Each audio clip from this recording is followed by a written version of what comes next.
اللہ ناراض ہوتا ہے، اس سے اللہ ہمیں بچائے۔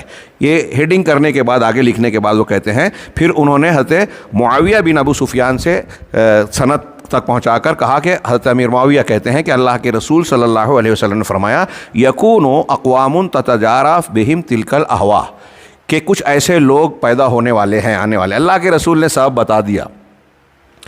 یہ جو لوگ آج بولتے ہیں کہ ان کو برا مت بولو، ان کا رد مت کرو، اللہ کے رسول نے پہلے رد کر دیا۔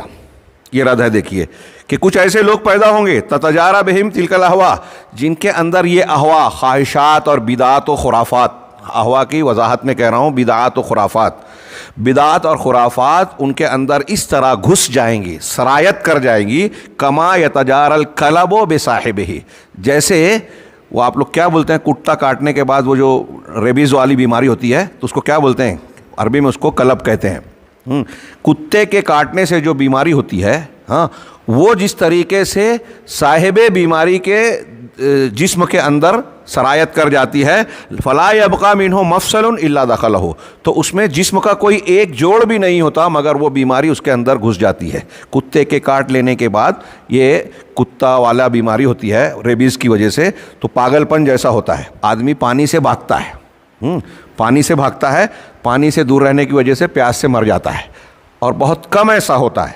آگے ایک حدیث نقل کرنے کے بعد ایک 2 صفحے کے بعد حاشیے میں امام شاطبی کا قول نقل کیا ہے، حاشیے میں شیخ نے، امام شاطبی نے باب باندھ کر یہ ذکر کیا کہ اللہ کے رسول صلی اللہ علیہ وسلم نے بدعتیوں اور خرافاتیوں کے بارے میں یہ مثال دی ہے کہ کتا کاٹنے سے جو بیماری ہوتی ہے اس سے مثال دی ہے۔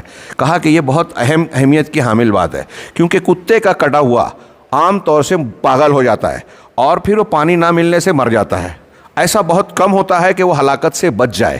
ایسے ہی جو لوگ بدعتیوں کے ساتھ رہتے ہیں یا بدعتیوں کے بیچ رہتے ہیں، تو بدعتیوں کے ساتھ رہنے، ان کی کتاب پڑھنے، ان کے بیچ رہنے، ان کی کلپ سننے کا نتیجہ یہ نکلے گا کہ جیسے کتے کا کاٹا ہوا آپ کو دانت کاٹ لے تو آپ کو بیماری ہو جاتی، تو آپ کو بھی بیماری ہو جائے گی۔ بدعتیوں کے ساتھ رہنے کا یہ نتیجہ نکل سکتا ہے۔ اور بہت کم ایسا ہوگا کہ آپ ان کے بیچ میں رہ کے ان کی کچھ نہ کچھ برائی سے بچ جائیں، اور جس کو یہ بیماری لگ جاتی ہے تو بہت کم ایسا ہوتا ہے کہ اس کا علاج ہو پائے۔ اگر پاگل پن آ گیا تو پھر وہ ہلاک ہی ہوتا ہے۔ ایسے ہی بدعات کا معاملہ ہے۔ تو امام شاطبی کہتے ہیں کہ یہ معاملہ دوسرے گناہوں کا نہیں ہوتا، بدعات و خرافات کا ہوتا ہے۔ ایک آدمی زنا، چوری، بدکاری کرنے والوں کے بیچ رہے تو اس سے بچ سکتا ہے، یا تھوڑا موڑا اثر آئے تو اس سے نکل سکتا ہے، لیکن بدعات میں اگر لگ گیا تو جیسے کتے کی بیماری لگتی ہے کتا کاٹنے کی، ویسے اس سے بچنا بہت مشکل ہوتا ہے۔ اسی لیے اللہ کے رسول صلی اللہ علیہ وسلم نے ایک نہیں متعدد حدیثوں میں یہ مثال دی کہ اہل اہوا کے بیچ رہنے والا یا ایک قوم ایسی آئے گی جن کے درمیان بدعت و خرافات ایسے گھسے گی اس کے اندر، جیسے کتا کاٹنے والی بیماری جو ہے انسان کے جوڑ جوڑ اور پٹھے پٹھے میں داخل ہو جاتی ہے۔ یہ السنہ لابن ابی عاصم کے حوالے سے یہ روایت نقل کی، جس کو شیخ البانی نے فی ظلال الجنہ کے اندر صحیح کہا ہے۔ پھر دوسری روایت ابن ابی عاصم نے نقل کی ابو عامر الحوزنی سے، نبی کریم صلی اللہ علیہ وسلم کا فرمان نقل کر رہے ہیں یہ، اور یہ ہمارے اور آپ کی ضرورت کی چیز ہے، آج کے ماحول میں بہت اہمیت کی حامل ہے، لیکن لوگ اس کو پڑھنے، سننے، سمجھنے اور ماننے کے لیے تیار نہیں۔ اللہ تعالیٰ کا یہ کرم ہے کہ اپنے نبی کے ذریعے سے ہم کو ساری ضرورت کی چیزیں پیش کر دی۔ اس میں سے ایک بہت ضروری چیز یہ ہے جو اس حدیث میں ہے کہ حضرت وہ کہتے ہیں کہ ابو عامر الحوزنی انہوں نے امیر معاویہ کے ساتھ حج کیا اور ان سے یہ کہتے ہوئے سنا۔ حضرت امیر معاویہ کہتے ہیں کہ قام فینا رسول اللہ صلی اللہ علیہ وسلم یومن، کہ رسول اللہ صلی اللہ علیہ وسلم ہمارے درمیان ایک روز کھڑے ہوئے، فذکر، اور بیان کیا کیا، ان اہل الکتاب قبلکم تفرقوا علی 72 فرقۃ فی الاہواء۔ دیکھیں ابن ابی عاصم کی اس صحیح حدیث میں اہوا کا لفظ بھی ہے صراحتاً، کہ اہل کتاب جو تم سے پہلے کے تھے، یعنی توریت اور انجیل والے، ہاں، وہ 72 فرقوں میں بٹ گئے اہوا کی وجہ سے۔ اہوا میں دیکھیے 72 فرقے کیوں بنے؟ فی الاہوا، میں للاہوا یہ بے سبب لاجل الاہوا کا ترجمہ کر رہا ہوں کہ خواہش کی وجہ سے، بدعت کی وجہ سے ہمارے ہاں فرقے کیسے بنے؟ اللہ تعالیٰ نے، اللہ کے رسول نے ایک راستہ دیا کہ یہ صراط مستقیم ہے، وَأَنَّ هَذَا صِرَاطِ مُسْتَقِيمًا فَاتَّبِعُوهُ، یہ سیدھا راستہ ہے قرآن و حدیث والا۔ فرقے کیسے بنے؟ اس سیدھے راستے سے جو جتنا ہٹا اتنا نیا راستہ بنا، اتنے فرقے بنے۔ جو اسی راستے پہ قائم ہے اللہ کے رسول سے لے کر آج تک اور قیامت تک رہے گا، وہ صراط مستقیم پہ ہے، وہ فرقہ نہیں ہے، وہ جماعت ہے۔ کس چیز کو مانتی ہے وہ؟ اللہ کی بات کو، رسول کی بات کو، صحابہ کے طریقے پر۔ وہ سیدھے راستے پر ہے. اب اس سے جو اتنا ہٹے گا اتنا بدعت، اتنا نئے راستے پر جا رہا ہے. تو ان احوا کی وجہ سے اہل کتاب کے اندر 72 فرقے ہوئے. یہ اللہ کے رسول کا فرمان ہے، اس کا ترجمہ. الا، آپ نے فرمایا سنو، وَأَنَّ هَذِهِ الْأُمَّةَ، یہ امت یعنی امت محمدیہ، ستفترق علی 73 فرقہ فی الاحوا، یہ بھی 73 فرقوں میں بٹے گی، 73 فرقوں میں تقسیم ہو جائے گی. فی الاحوا، احوا کی وجہ سے، بدعات کی وجہ سے، خرافات کی وجہ سے، نئے راستوں کی وجہ سے. اسی کی وجہ سے تو فرقہ بنتا ہے.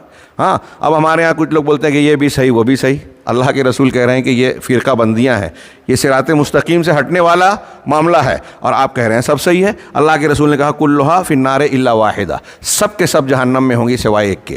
آپ کہہ رہے ہیں سب صحیح ہے. مولوی صاحب کہتے ہیں کہ وہ بھی صحیح ہم بھی صحیح، یہ بھی صحیح وہ بھی صحیح. اللہ کے رسول کہہ رہے ہیں سب صحیح نہیں ہے، ایک صحیح ہے. کس کی بات مانیں گے؟ ایک مسلمان اللہ کے رسول کی بات مانے گا. تو اب صحیح والے کو ڈھونڈ لیجئے، باقی والے سب کٹ جائیں گے. تو صحیح والے کو ڈھونڈنے کا آسان طریقہ بتایا کہ وہی الجماع، یہ الجماعت ہے. جماعت کسے کہتے ہیں؟ آگے وضاحت آ رہی ہے. جو حق پر ہو اور حق کو قبول کرنے والی ہو. حق کیا ہے؟ سب کا اتفاق ہے کہ قرآن و حدیث. چنانچہ کہہ رہے ہیں یہ جماعت ہے، حق پر جو ہے نجات پانے والا گروہ ہے. الا وَإِنَّهُ يَخْرُجُ فِي أُمَّتِي قَوْمٌ، اللہ کے رسول نے فرمایا کہ سنو، میری امت میں ایک قوم ایسی نکلے گی، یہوون ہوا یتجارا بہم ذالک الہوا، کہ وہ خواہش نفس کی طرف مائل ہو جائیں گے، بدعت کی طرف مڑ جائیں گے. ان کے اندر یہ بدعت اور خرافات یا ہوا اس طریقے سے گھس جائے گی، سرایت کر جائے گی، جیسے کتے کا مرض، کتے کے کاٹنے والی بیماری اس کے کاٹے ہوئے شخص کے اندر گھس جاتی ہے.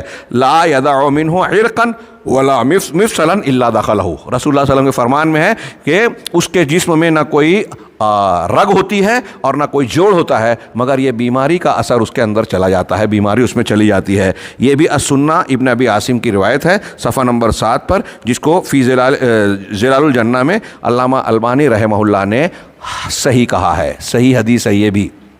یہ دوسری حدیث تھی. آگے شیخ کہہ رہے ہیں بل لقد کان رسول اللہ صلی اللہ علیہ وسلم یستعیذ، بلکہ اتنا ہی نہیں، اللہ کے رسول صلی اللہ علیہ وسلم نے آپ کو، ہم کو، امت کو اس سے ڈرایا کہ دیکھو نئی نئی جماعتیں پیدا ہوگی، بدعتیں اختیار کریں گے، اس سے تم بچنا. ان کی بیماری کتے کے کاٹنے والی طرح بیماری ہے. یہ بدعتیں ایسی بیماری ہے جیسے کتے کا کاٹا ہوا بیمار ہوتا ہے.